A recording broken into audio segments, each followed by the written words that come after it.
Hello good evening students, how you? Hope all of you are doing well. So स्वागत है आप सभी का hello teachers platform on Unacademy. ठीक है, तो हेलो टीचर्स आपका एक नया प्लेटफॉर्म है अन अकेडमी का, जहाँ पे हम क्या करते हैं, आपकी टीचिंग रिलेटेड एग्जाम की तैयारी कराते हैं। ठीक है, so welcome all of you once again on hello teachers Unacademy platform. Myself Bhawani Singh Jadav and I have a teaching experience of 10 years in offline coaching and 2 years in online coaching. Hello. तो 2 years in online coaching, ठीक है, in which I have mentored more than 10,000 plus student. Just wait for a moment. हाँ, so I was telling myself Bhavani Singh Jadhavan, the faculty of biology and EVS, in which I have mentored more than 10,000 plus student. So what you will get here, you will get daily live classes as well as live tests and quizzes. एक structure course मिलता है आपको, जहाँ पे आपकी सारे faculty क्या एक प्रॉपर स्ट्रक्चर वाइज आपको टॉपिक्स क्लियर कराते जाते हैं, और अनलिमिटेड एक्सेस मिलता है जब आप पोर्टल सब्सक्रिप्शन लेते हैं तब। ठीक है। नाउ अभी जो करंटली आपका पोर्टल पे चल रही है, सॉरी, यूट्यूब चैनल पे जो क्लासेस चल रही है, वो चल रही है सीटेट पेपर फर्स्ट की, सीटेट पेपर सेकंड के, यूपी टेट पेपर सेकंड की और सुपर टेट की। And soon we are going to launch the preparation for NVS, KVS, D triple S B, TGT, PGT, PRT. और साथ ही साथ आप रोज दे सकते हो क्या, लाइव टेस्ट, जिससे आप वीकली टेस्ट, जिससे आप क्या कर सकते हो, अपनी प्रिपरेशन को ट्रैक कर सकते हो। ठीक है। If I talk about the advantages, ठीक है, आपको एक वेल प्री डिजाइन शेड्यूल मिलता है, कोई लैंग्वेज बैरियर नहीं है, आप ये क्लास कैसे भी ले सकते हो, ऑफलाइन ऑनलाइन हो। बेसिकली अदर आपकी 12 लैंग्वेजेस और है। ठीक है। साथ ही साथ आप कहीं पे भी कहीं से भी पढ़ सकते हैं, इन वीडियो को डाउनलोड करके आप देख सकते हैं।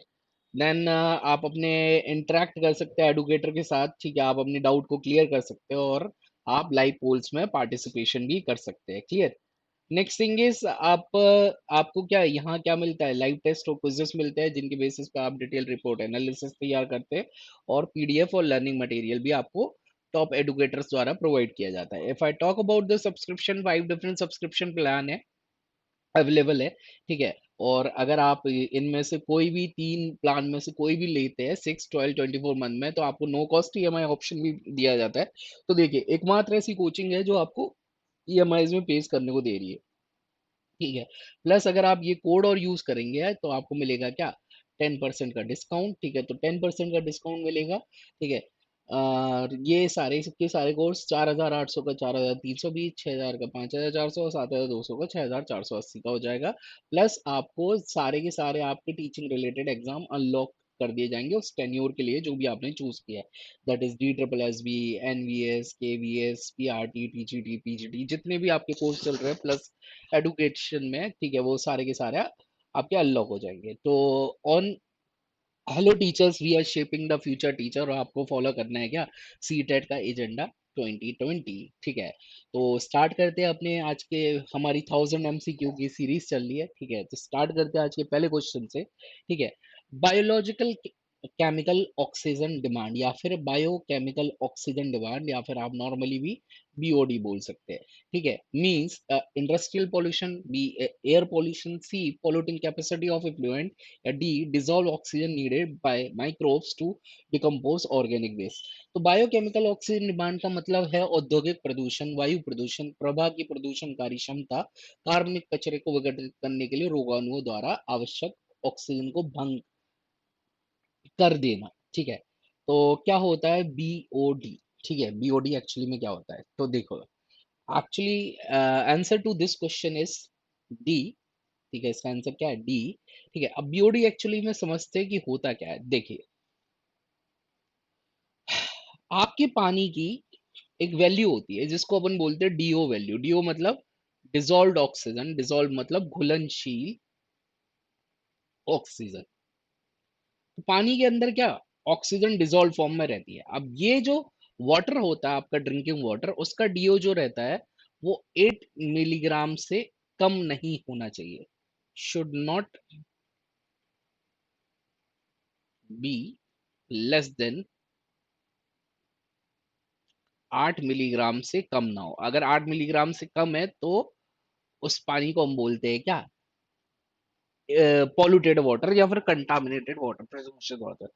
नाउ लेट अस सपोज आपकी पानी के अंदर, ठीक है, ये आपका पानी है, ठीक है, सबसे पहले ये वाले जो डॉट्स दिख रहा है आपको, ये बीओडी है, और ये आपका क्या ऑक्सीजन है, ठीक है, और ये बैक्टीरिया है, ठीक है। आपके पानी के अंदर क्या कोई ना कोई ऐसा सब्सटेंस प्रेजेंट हो जिसको तोड़ने के लिए बैक्टीरिया क्या करे, ऑक्सीजन यूज करे। अब जितने ज्यादा बैक्टीरिया उतनी ज्यादा ऑक्सीजन यूज करेगा, तो if the number of bacteria is high, number of bacteria अगर क्या है, ज्यादा है, ठीक है, और आपका नंबर ऑफ सब्सटेंस जो है जिसको तोड़ना है बैक्टीरिया को, वो भी ज्यादा है, तो इससे क्या होगा, नंबर ऑफ ऑक्सीजन मॉलिक्यूल जो है वो भी ज्यादा यूज हो जाएंगे। दैट मींस इससे क्या होगा, पानी का जो डीओ है वो कम हो जाएगा 8 से, और 8 से अगर पानी कम हो गया, डीओ इसका कम हो गया, देन दिस कंटामिनेंट, ठीक है, और this contaminated water is suppose not to be drinking. तो answer to this question is D, dissolve oxygen needed by microbes to decompose organic waste. तो जितना ज्यादा ऑक्सीजन यूज कर लेंगे, पानी की ऑक्सीजन खत्म हो जाएगी, पानी की ऑक्सीजन खत्म हो जाएगी तो water is not suitable for drinking. तो answer is D. Next thing is, which of the following is an air pollutant, ठीक है, A ozone, B C F C carbon dioxide, या डी ऑक्सीजन। ठीक है, तो आपको बताना है कि कौन से एयर पोल्यूटेंट है, निम्नलिखित में से कौन से वायु प्रदूषक है। ओजोन है, क्लोरोफ्लोरोकार्बन है, कार्बन डाइऑक्साइड है, या फिर oxygen.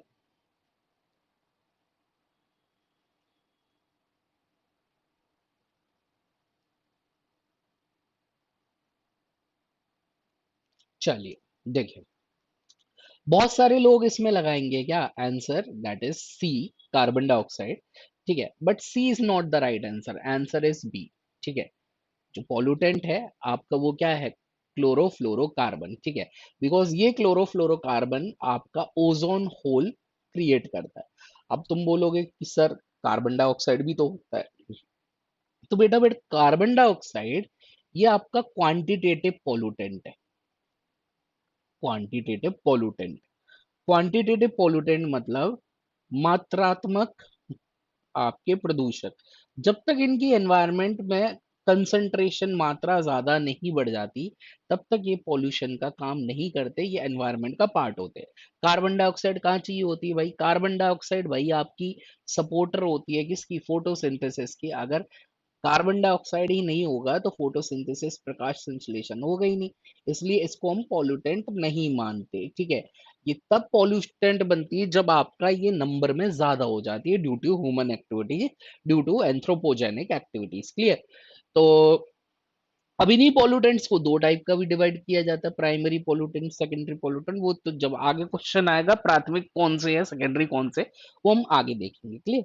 Next thing is question number third, according to Thomas Malthus, human population increase in arithmetic ratio, geometric ratio, exponential ratio, या all of the above. Thomas Malthus के अनुसार मानव आबादी में वृद्धि होती है अंकगणितीय, ज्यामितीय, ठीक है, घातीय, या फिर उपरोक्त सभी। तो माल्टस, ठीक है, थॉमस माल्टस आपके बहुत फेमस एनवायरमेंटल साइंटिस्ट रहे हुए हैं, ठीक है, तो उन्होंने आपकी पॉपुलेशन के बारे में कुछ बोला था। इन्हीं की थ्योरी पे आपका काम किया था किन्होंने, चार्ल्स डार्विन ने, ठीक है, जिनको हम फादर ऑफ इवोल्यूशन बोलते हैं, उन्होंने इनकी थ्योरी पे काम किया था। अब थॉमस माल्टस बोल के गए कि जो आपकी पॉपुलेशन होती है वो ज्योमेट्रिक बढ़ती है। ठीक है, ज्योमेट्रिक मतलब जामेट्रिक, ज्योमेट्रिक जामेट्री, जामित्रीय मतलब एक से दो, दो से चार, चार से आठ, आठ से सोलह, सोलह से बत्तीस, बत्तीस से चौसठ, चौसठ से 218 and so on, sorry 128, 128 and so on. ठीक है, तो इस तरह से आपका पॉपुलेशन बढ़ती रहती है। बट आपके पास जो फूड एंड शेल्टर है, फूड एंड शेल्टर है वो आपका कैसा, अर्थमेटिक है, मतलब आपका वो स्टैटिक है। अर्थमेटिक मतलब अंक गणितीय, ठीक है, अंक गणितीय, दैट मीन्स आपका एक के पास एक, एक के पास एक, एक के पास एक, एक के पास एक, एक के पास एक, एक के पास एक। ठीक है, तो इस एक को तो ये मिल गए, ठीक है, ये फूड और शेल्टर मिल गए, इन दो को ये दो मिल गए, इन आठ में से दो को ये मिल गए, बच गए छह, फिर आगे की 16, 32, 64 ये भी है। तो इसी बेसिस पे फिर वो बोल के गया कौन, अपना जो डार्विन था, कि भैया पॉपुलेशन इतनी हर तरीके से बढ़ रही है, ठीक है। लोग कंसेप्ट ही नहीं समझ पा रहे, हम दो हमारा एक होना चाहिए, नहीं। बट बहुत सारे लोग तो हम दो हमारे दो, हमारे पांच सात, ये तो ये खुदा की देन है और ये भगवान के बच्चे हैं, इतनी खुशी में कि भैया लड़का ही चाहिए, चार लड़कों की लाइन लगा देते। ये सारी चीज समझ नहीं पा रहे, ठीक है। कल को क्या होगा? सर्वाइवल ऑफ फिट होगा, बिकॉज आपका फूड और शेल्टर लिमिटेड है, तो स्ट्रगल फॉर एग्जिस्टेंस, जो जिंदा रहना चाहेगा वो क्या, मार काट के दूसरे को खाएगा ही खाएगा, ठीक है। तो answer to this question is B. B, ठीक है। तो ये आपका ग्राफ है कि आगे आने वाले टाइम में क्या होगी, कैटास्ट्रॉफे होगी अगर आपका इसी तरह से सब चलता रहा तो। ना, next thing is the main objective of family welfare programme is, ठीक है। A pollution control, B disease control, C A and B, या D none of the above, ठीक है। तो पर्यावरण कह रहा हूँ, परिवार कल्याण का कार्यक्रम का मुख्य उद्देश्य क्या है? जनसंख्या नियंत्रण, रोग नियंत्रण, ए एंड बी, या फिर उपयुक्त में से कोई नहीं।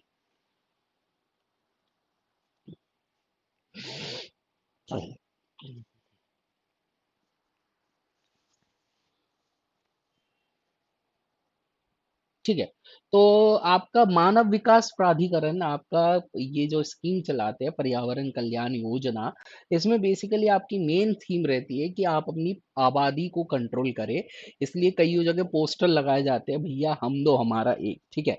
तो हम ministry of health and welfare family welfare program है इसके लिए, और ये हर साल 11 जुलाई को आपका चलाता है क्या, वर्ल्ड पॉपुलेशन डे, ठीक है। मतलब हर साल 11 चलाता क्या है, हर साल 11 जुलाई को होता है क्या, विश्व पर्यावरण दिवस, ठीक है। तो विश्व पर्यावरण दिवस होता है तो आप क्या क्या कर सकते हो, कि आप अंतरा प्रोग्राम ले सकते हो, ठीक है। ये आपके इंजेक्टेबल प्रोग्राम्स है, ये आपकी कंट्रासेप्शन का माला एन माला डी यूज कर सकते हैं, ठीक है। आपका छाया यूज कर सकते हैं, ठीक है। सेंट क्रोमैन है, इजी पिल यूज कर सकते हैं, IUCD intrauterine contraceptive device use कर सकते हैं, निरोध कॉन्डम यूज कर सकते हैं। फीमेल स्टेरिलाइजेशन में हम ले सकते हैं क्या, ट्यूबेक्टोमी, कि आप उनकी डिंब वाहिनी को काट दीजिए, ट्यूबेक्टोमी, डिंब वाहिनी। और मेल स्टेरिलाइजेशन प्रोग्राम में हम यूज करते हैं क्या, वेसेक्टोमी, कि आप उनकी काट दीजिए क्या, वेस्ट डिफरेंट, ठीक है, शुक्र वाहिनी। तो इस हिसाब से आप कई सारी चीज यूज कर सकते हैं, किसके लिए, फैमिली प्रोग्राम के लिए। तो याद रखना, हम दो हमारा एक हो आज के टाइम में, 2 12 25 फुटबॉल की टीम की जरूरत नहीं है, ठीक है। Next thing is all are particulate pollutant except dust, ozone, soot या स्मोक, ठीक है। सभी आपका क्या होता है, पर्टिकुलेट पोल्यूटेंट होते हैं, अपवाद क्या है इसमें, सभी कण प्रदूषक उम्मीद उम्मीद प्रदूषक होते हैं अपवाद,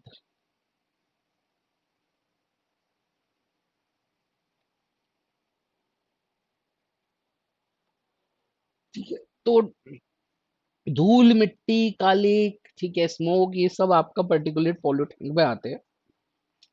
answer to this question is ozone. तो ओजोन आपका कोई पर्टिकुलेट पॉल्यूटेंट नहीं है, ठीक है, बाकी आपका सारा है, ठीक है। Next thing is carbon monoxide is a pollutant because A it reacts with oxygen, यह ऑक्सीजन के साथ प्रतिक्रिया करता है। B it inhibits it's glycolysis, ये ग्लाइकोलिसिस के चक्र को रोक देता है। सी मेक नर्वस सिस्टम इनएक्टिव, ठीक है, ये आपके तंत्रिका तंत्र को निष्क्रिय कर देता है। या डी ये आपका रिएक्ट विद हीमोग्लोबिन, ठीक है। तो हीमोग्लोबिन के साथ ये क्या करता है, रिएक्ट करता है। तो आपको आंसर देना है इसका सही, ठीक है। तो देखिए, आपका जो कार्बन मोनोऑक्साइड है, फर्स्ट ऑफ ऑल ये जो कार्बन मोनोऑक्साइड है ये कैसे बनता है, ये आपका अनबर्न्ड हाइड्रोकार्बन की बर्निंग से, या फिर अनबर्न्ड बर्निंग से, या फिर नॉर्मली अगर मैं बोलूं, अनबर्न्ड छोड़िए, इनकम्प्लीट कंबशन, ठीक है, अपूर्ण ज्वलन से। तो अपूर्ण ज्वलन से मतलब जब आपका कोई भी चीज को जलाओ आप, जिसमें कार्बन सोर्स हो और उस चीज को जलाने में प्रॉपर ऑक्सीजन ना मिल पाए, तो उस टाइम आपकी एक गैस कार्बन डाइऑक्साइड ना फॉर्म होके कार्बन मोनोऑक्साइड फॉर्म होती है। अब ये गैस ना ही आपको दिखाई देती है, ना ही आप इसे सूंघ सकते हो बिकॉज इसका कोई ऑर्डर नहीं होता, ना ही आप इसे सुन सकते हो, बट इसको स्टॉप किया जा सकता है अगर आप कार्बन डाइऑक्साइड के डिटेक्टर लगाओ तो। क्या साइंस और सिम्टम होते हैं ये गैस की आपकी बॉडी में बढ़ रही है? आपको सर दर्द करने लगता है, नोजिया मतलब आपका जी मितलाने लगता है, डिजीनेस आपको चक्कर आने लगते हैं, ठीक है, ब्रेथनेस में घबराहट होने लगती है, कोलैप्स आप बेहोश होके गिर पड़ते हो और फिर आप चटक जाते हो। तो फिर कई लोग बोलते हैं अच्छा वाला आदमी था, ठीक है, बस ज्यादा भूत लेगा भैया, कोई दिखती तो है नहीं तो आत्मा का नाम लगा देते। तो ये जो गैस है ये क्या करती है, आपकी बॉडी के अंदर जो कार्बन डाइऑक्साइड होता है उसको भी हटा देती है, आपकी बॉडी के अंदर जो ऑक्सीजन होता है उसे भी हटा देती है, और ये एक लीथल कंपाउंड, एक जानलेवा यौगिक बनाती है। तो कई एग्जाम में इस जानलेवा यौगिक का भी नाम पूछा गया है, ठीक है। तो इस जानलेवा यौगिक का नाम है कार्बोक्सी हीमोग्लोबिन, कार्बोक्सी हीमोग्लोबिन, ठीक है। तो ये आपका जानलेवा यौगिक बनता है, क्लियर। तो answer to this question is कि भैया ये रिएक्ट करती है हीमोग्लोबिन के साथ, तो answer is D, clear. Next thing is which of the following is a secondary pollutant, निम्न में से द्वितीय प्रदूषक कौन सा है? कार्बन डाइऑक्साइड है, कार्बन मोनोऑक्साइड है, ओजोन है, या फिर सल्फर डाइऑक्साइड, ठीक है। तो अभी देखते हैं कौन सा है आपका द्वितीय प्रदूषक।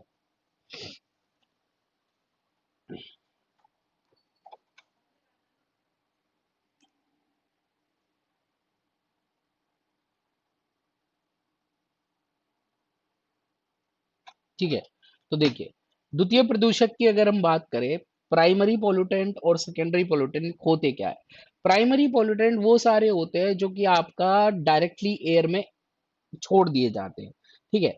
और ये आपके धुआं मतलब चिमनी जलाने से भी आ सकते हैं, या आपका धुआं जलाने से भी आ सकते हैं, या आपका लकड़ी जलाओ, कोयला जलाओ, इन सबको जलाओ। तो carbon dioxide, carbon monoxide, nitrous oxide, ठीक है, नाइट्रोजन डाइऑक्साइड, ठीक है, नाइट्रिक ऑक्साइड, देन आपका मीथेन, हाइड्रोकार्बन, ये सब आपकी प्राइमरी है। बट यही सारी चीज अगर अलग अलग केमिकल रिएक्शन रासायनिक क्रिया में जाए तो ये नए नए प्रदूषक बना देते हैं, जिससे sulphur trioxide, nitric acid, sulphuric acid, ठीक है, हाइड्रोजन पर ऑक्साइड, ओजोन पर oxy, acetyl nitrate, nitrite, sulphate, ठीक है। तो ये सारे के सारे आपके क्या होते हैं? सेकेंडरी पोल्यूटेंट होते हैं। तो यहाँ आपका क्या है? O3, ओजोन आपका क्या है? एक सेकेंडरी पोल्यूटेंट है, तो C is the right answer. Next thing is, if the waste material contaminate the source of drinking water, which of the following disease will spread? यदि अपशिष्ट पदार्थ पीने के पानी के स्रोत को दूषित करते हैं तो निम्न में से कौन सी बीमारी फैल जाएगी? ठीक है, तो देखिए, आपका जो स्कर्वी है, ठीक है, स्कर्वी तो आपकी विटामिन सी की कमी से होता है। अनीमिया आपका विटामिन B6, B9, B12, या फिर आपका आयरन की कमी से होता है। मलेरिया का परजीव आपकी बॉडी में मच्छर लेके आता है, मतलब अगर ये मच्छर आपको काटे ना तब तक आपको ये डिजीज नहीं होता। बट अगर मैंने किसी का झूठा पानी पी लिया जिसको ऑलरेडी टाइफाइड हो, ठीक है, तो मुझे भी हो सकता है क्या वापस से टाइफाइड, ठीक है। तो टाइफाइड है, टाइफाइड के लिए एक टेस्ट होता है, इस टेस्ट को हम बोलते हैं विडाल टेस्ट। और टाइफाइड का दूसरा नाम लेडर फीवर भी होता है, लेडर फीवर, ठीक है, बिकॉज इसमें बुखार चढ़ता है और उतरता है। तो answer to this question is B, B, clear. So these are the other diseases which spread through contaminated water. हैजा हो गया, जार्डिया हो गया, हेपेटाइटिस ए हो गया, डायरिया दस्त हो गया, टाइफाइड है, ठीक है, जिसमें कोलेरा और टाइफाइड आपकी कैसी है? बैक्टीरियल डिजीज है। जार्डिया हेपेटाइटिस ये आपकी वायरल डिजीज है, और डायरिया आपकी एक प्रोटोजोअल डिजीज है, परजीवी रोग है, clear. Next thing is Chipko movement was started to conserve, ठीक है। तो चिपको आंदोलन जो हुआ था, चिपको नहीं चिपको, ठीक है, ये किसके संरक्षण के लिए हुआ था चिपको आंदोलन? ठीक है, तो आंसर दीजिए, ये तो आपने बहुत बार पढ़ा हुआ है।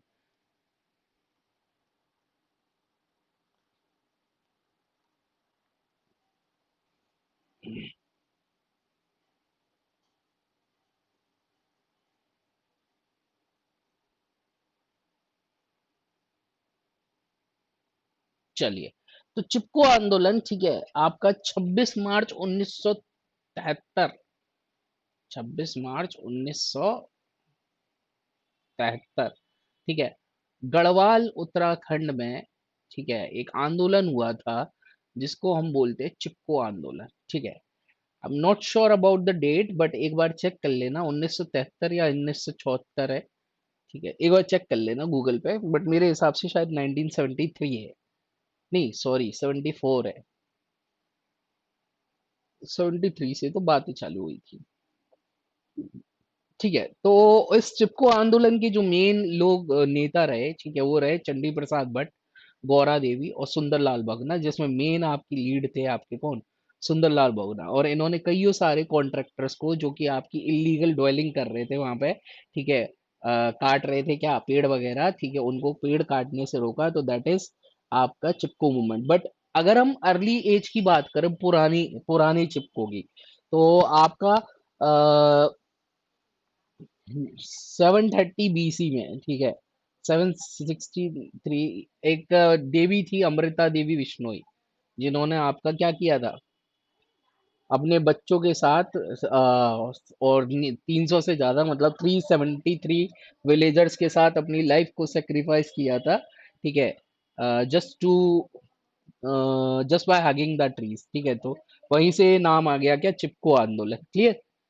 Next thing is the sequence of eating and being eaten in a ecosystem is called, ठीक है, पारिस्थितिकी तंत्र में खाने और खाने की पर्याप्तता को कहा जाता है खाद्य प्राकृतिक चक्र, पारिस्थितिकी पिरामिड या पारिस्थितिकी।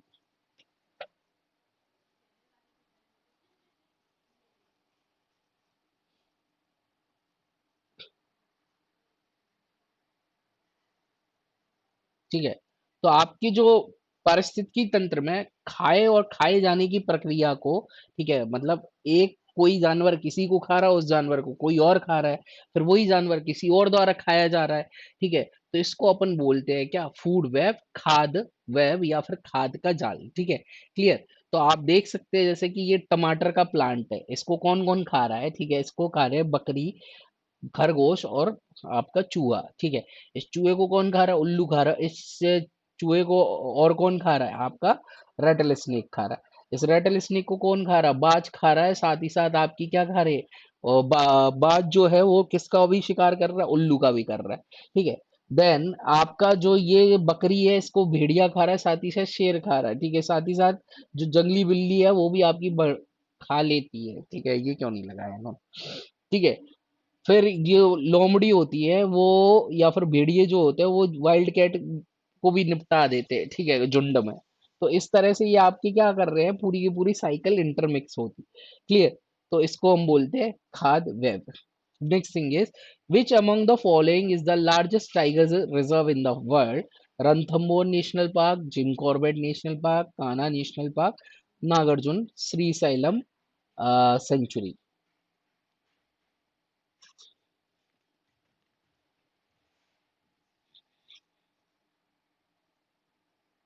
तो निम्नलिखित में से कौन सा भारत का सबसे बड़ा बाघ अभयारण्य है, ओ सॉरी। तो देखिए, अब बहुत सारे लोग ने डी तो वैसे ही गलत कर दिया होगा बिकॉज सेंचुरी लिखा है, but let me tell you one thing, sanctuary national park में चेंज हो सकती है, बट नेशनल पार्क सेंचुरी में नहीं चेंज हो सकती, ठीक है। तो जो सबसे बड़ा आपका टाइगर रिजर्व है पूरे इंडिया का, ठीक है, वो है आपका नागार्जुन श्रीशैलम सेंचुरी, और इसी का नया नाम है नागार्जुन श्रीशैलम नेशनल पार्क, ठीक है। ये आपका आंध्र प्रदेश में है, ठीक है, और यहाँ पे आपकी जो एरिया वाइज है, एरिया वाइज जो ये आपका नेशनल पार्क है, सारे बागों के नेशनल पार्क से बड़ा है, ठीक है। दूसरी चीज, अगर आपको क्वेश्चन करते हैं नंबर ऑफ टाइगर सबसे ज्यादा कौन से स्टेट में है, तो नंबर ऑफ टाइगर सबसे ज्यादा एमपी में है। और किस रिजर्व में टाइगर नंबर सबसे ज्यादा है, तो किस रिजर्व में टाइगर नंबर सबसे ज्यादा है, दैट इज जिम कॉर्बेट, ठीक है। तो ये दो क्वेश्चन याद रखिएगा, ठीक है। तो ये आपके सारे के सारे दिए गए हैं, ठीक है, कहाँ कहाँ कैसे कैसे आपकी टाइगर की पॉपुलेशन ज्यादा है और कम है, ठीक है। Next thing is which among the following is the most abundant type of coal, ठीक है। सबसे ज्यादा मिलने वाला कोयला कौन सा होता है, ठीक है। लिग्नाइट, एंथ्रासाइट, बिटुमिनस, या फिर इनमें से कोई नहीं।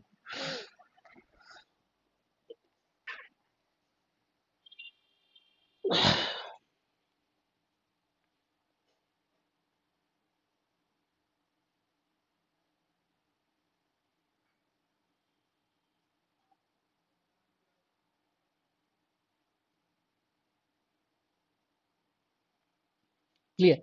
तो देखिए सबसे ज्यादा जो मिलने वाला कोल है वो होता है आपका बिटुमिनस, ठीक है। इस नेचर में सबसे ज्यादा जो कोयला मिलता है वो मिलता है कौन सा, बिटुमिनस। तो answer to this question is C, ठीक है। बट कोयला बनता कैसा है, जब आपके प्लांट और एनिमल के डेड रिमेन कईयों सालों तक आपके हाई प्रेशर और हाई टेम्परेचर के नीचे दबते चले जाते, दबते चले जाते, दबते चले जाते, तो वही आपका चीज बन जाती है किसमें, कोल। और जब यही कोल आपका, यही कोयला और हाई टेम्परेचर हाई प्रेशर में कईयों साल और दबा रह जाए, तो यही आपका चेंज हो जाता है किसमें, डायमंड में, हीरा में, ठीक है। तो हीरा है सदा के लिए। Clear. Next thing is in which of the following date world water day is observed, ठीक है। विश्व जल दिवस निम्नलिखित में से किस तारीख को मनाया जाता है। तो आंसर विल बी, क्या होगा उत्तर।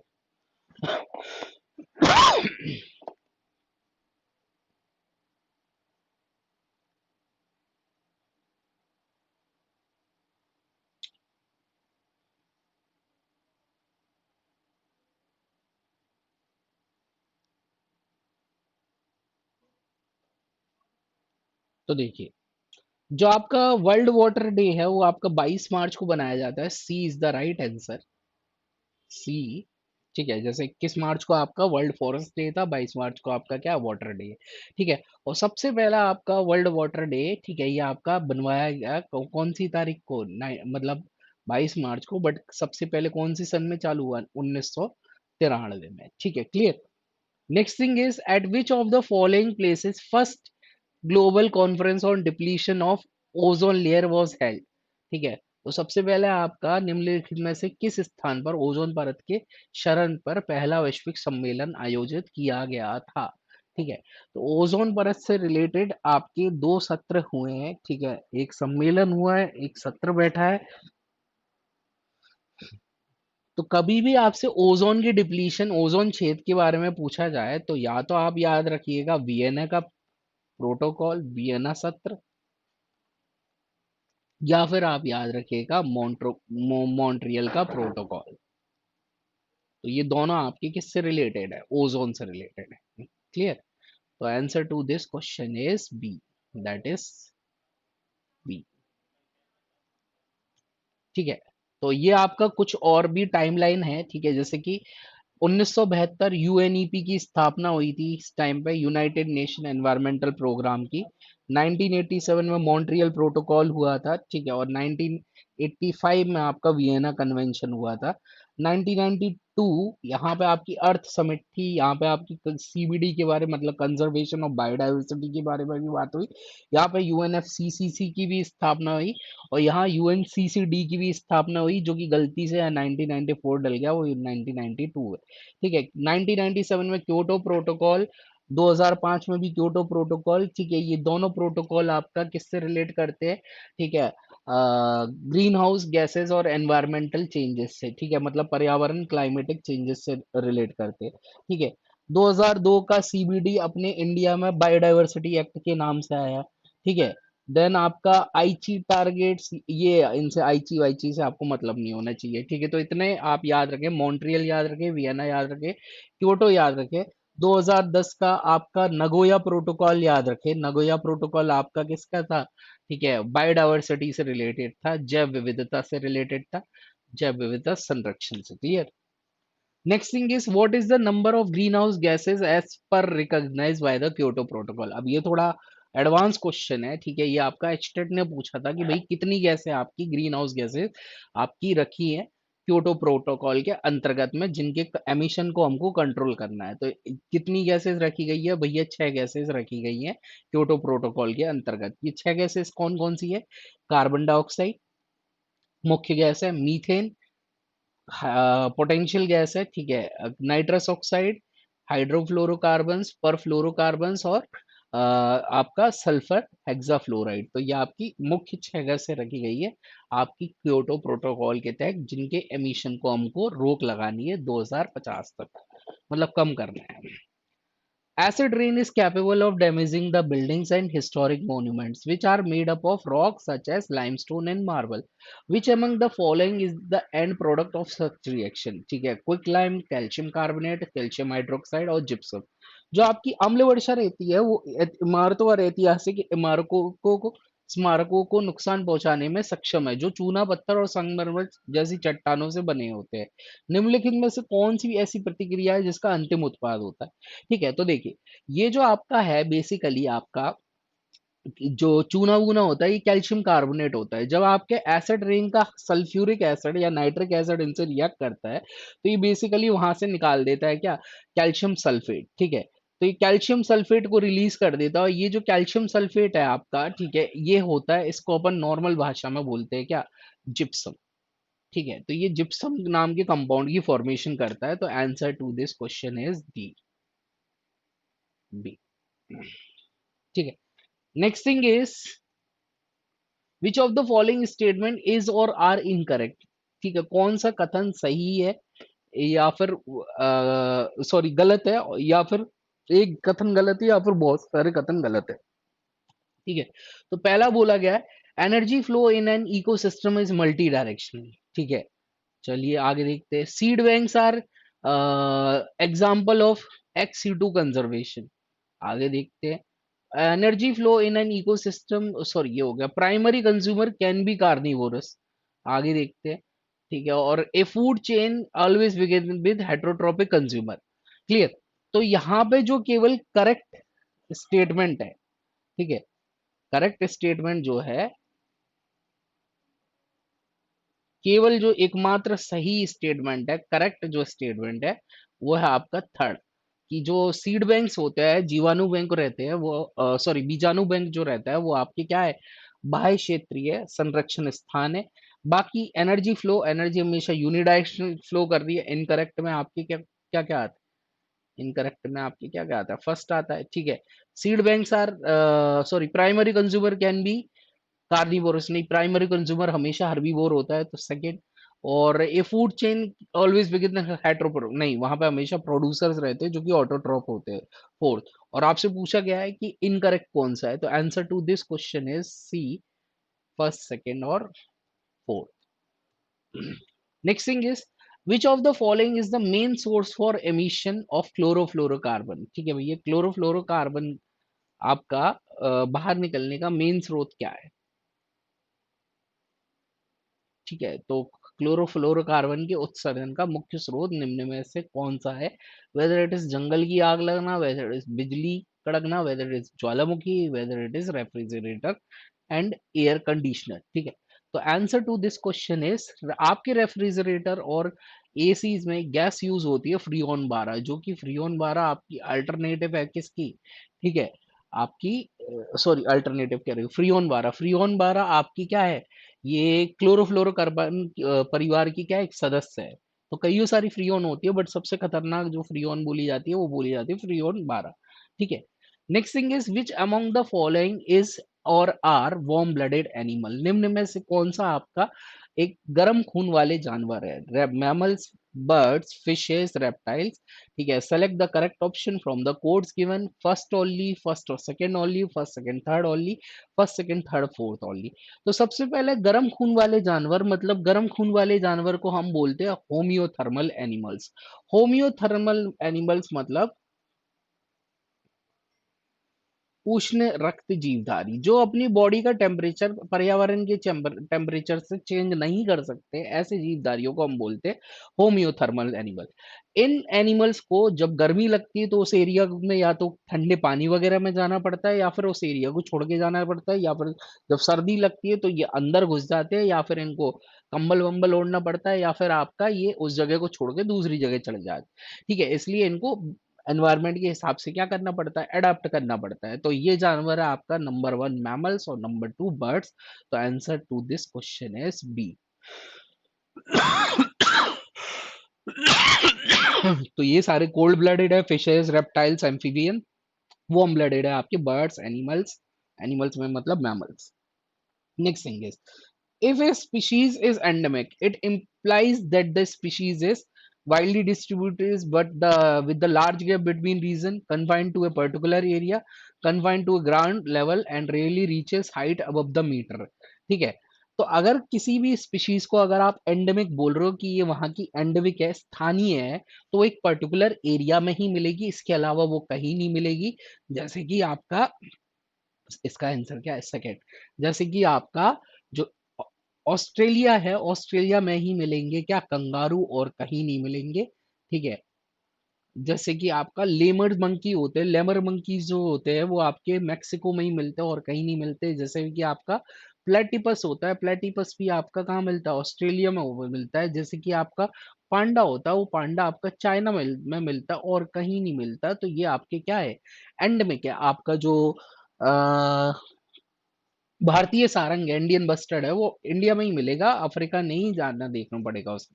तो answer to this question is second. ठीक है। तो ये कुछ इंडियन स्पीशीज है जो कि आपकी कैसी है, एंडेवर्ड है और एंडेमिक है। ठीक है। तो इंडियन पीकॉक हुआ, इंडियन कोबरा हुआ, क्लाउडेड लेपर्ड हुआ, इंडियन एलिफेंट है, ब्राउन फिश ऑल हुआ। ठीक है। देन लॉयन टेल मकाके, आपका दाढ़ी वाला बंदर बोला जाता है ऐसे, दाढ़ी वाला लंगूर।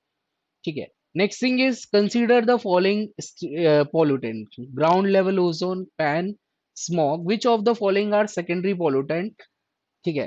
First and second only, third only, second and third only, और फर्स्ट सेकेंड एंड थर्ड। ठीक है। तो निम्नलिखित प्रदूषकों पर विचार करें और जमीनी स्तर ओजोन, ठीक है, ये आपकी क्या है, धुंध है, आपका पैन है, या फिर आपका जमीनी स्तर ओजोन है, ये है क्या?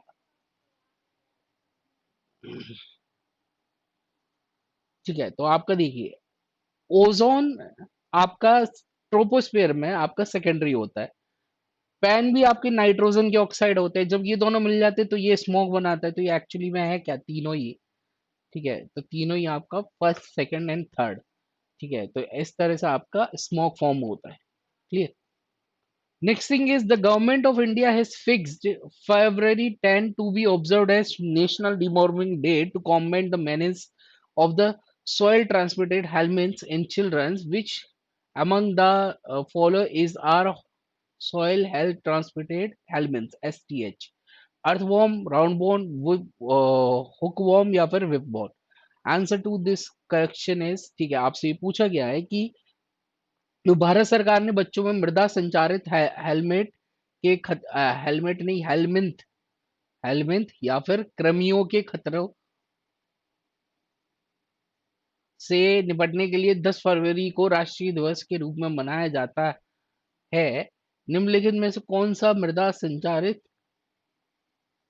हेलमेट से है? केचुआ, राउंडवॉर्म, हुकवॉर्म, विपवॉर्म।